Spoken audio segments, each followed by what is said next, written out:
ప్రేమాస్వరూపి అయిన దేవునికి స్తోత్రములు. ప్రభు యొక్క నామములో మీకు వందనములు. 2026 జూన్ 24వ తారీఖు ఏర్పరచబడిన దైవవాక్యం 1 పేతురు 3వ అధ్యాయం 7వ వచనం. నీ భార్యను సన్మానించుము. ఎంతో అనుభవంతో పేతురు ఈ మాటలు రాస్తూ ఉన్నాడు. పేతురు ఎప్పుడు సేవకు వెళ్ళిన విశ్వాసురాలైన అతడి భార్య వెంట ఉండేది. అది 1 కొరింథీ 9:5లో మనము చూడగలం. అంతేకాదు, పేతురు అత్తకు జ్వరం వస్తే యేసు ప్రభువుని ఇంటికి తీసుకువచ్చి ఆమెకు స్వస్థత కలిగేటట్లుగా చేశాడు. అనగా అతని అత్తగారిపై కూడా అతడు చూపించిన ప్రేమ లేక వారి పట్ల అతని బాధ్యత మనకు కనిపిస్తూ ఉంటున్నది. భర్తగా నీ భార్యను ప్రేమించడమే కాక ఆ ఇంటి వారికి కూడా నీ ప్రేమను పంచిపెట్టే వ్యక్తిగా ఉండాలి. అది నీ యొక్క బాధ్యత. పేతురు హెచ్చరిక చేస్తున్నాడు. ఆ వాక్య వచనములో చూడగలిగితే, జీవమను కృపావరములో మీ భార్యలు పాలివారు అంటున్నాడు. రెండవది, ఎక్కువ బలహీన ఘటం కాబట్టే సన్మానించమన్నాడు. ఆమె బలవంతురాలైతే నీవు సన్మానించకపోయినా పర్వాలేదు. బలహీన ఘటం అని అనడము లేదు, ఎక్కువ బలహీనమైన ఘటం అంటున్నాడు.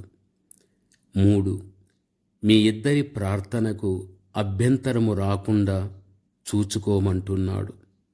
4, జ్ఞానము చొప్పున కాపురము చేయమంటున్నాడు.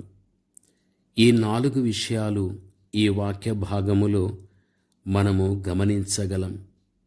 భర్తగా నీవు గ్రహించవలసినది, ఎప్పుడైనా వీటిని గురించి నువ్వు ఆలోచించావా?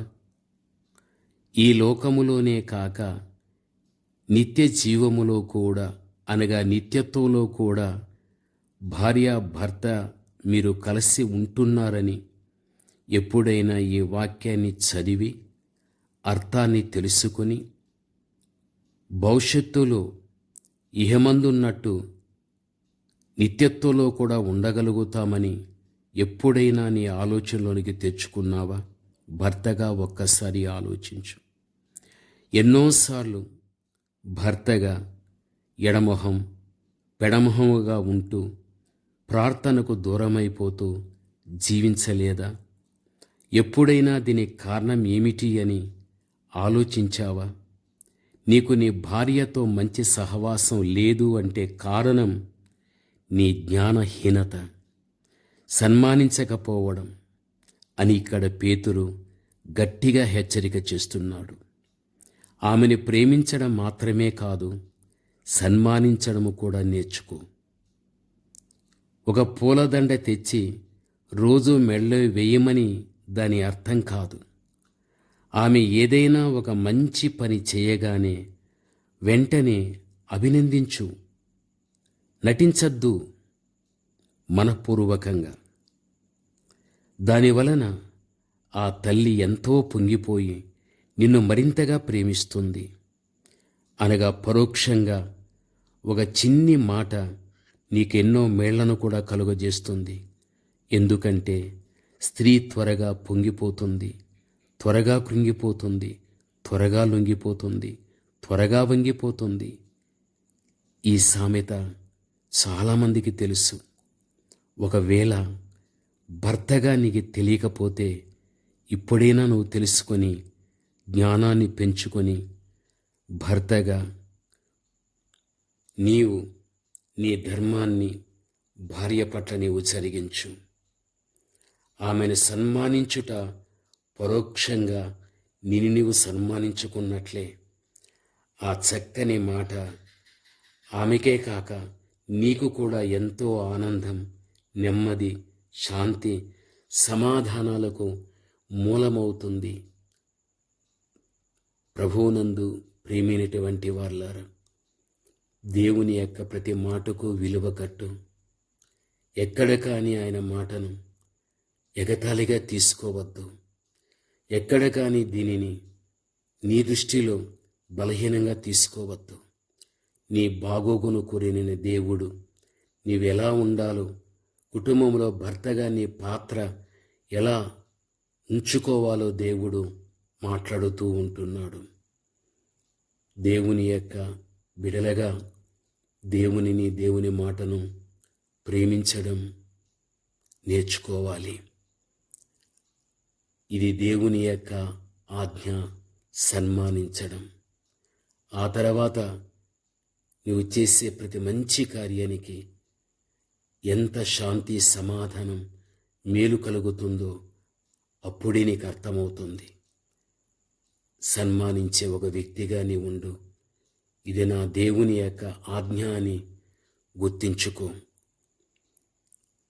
అందరిలో నీ భార్య ఉందని అయినా కనీసం గుర్తించుకోమని భర్తలైన వారిని కోరడం అనేది ఇక్కడ జరుగుచూ ఉన్నది.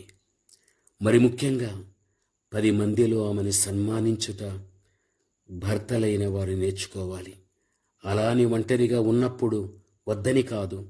ఒంటరిగా ఉన్నప్పుడు ఒక మాట అన్నా ఆమె సహించుకుంటుంది, కానీ 10 మందిలో అవమానం ఆమె అంత త్వరగా మర్చిపోలేదు. అందుకే ఘటంతో పోల్చబడగలిగాది, విరిగిపోతుంది. ఏమి చేస్తున్నా, ఎక్కడ ఉన్నా ఆమెను గూర్చిన ఆలోచనలు నిన్ను దాటిపోకుండా నీవు చూసుకోవాలి. అప్పుడే నీ ఒక మంచి భర్తగా భార్య పట్ల ఉంటావు. ఆ కుటుంబం ఒక చిన్న పరలోకంగా ఉండగలుగుతుంది. ప్రార్థన. పరమ తండ్రి అయిన మా దేవ, క్రైస్తవ కుటుంబాలలో భర్త యొక్క పాత్ర ఏమిటో మీ వాక్య ఆధారాన్ని బట్టి కొన్ని మాటలు తండ్రి ప్రభా మేము ధ్యానం చేసుకోగలిగాం.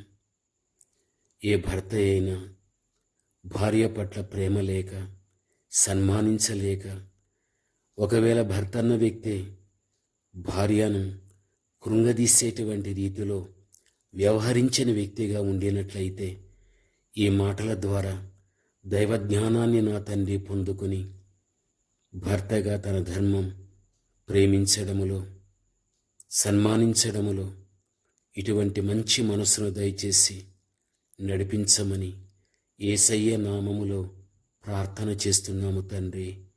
ఆమేన్.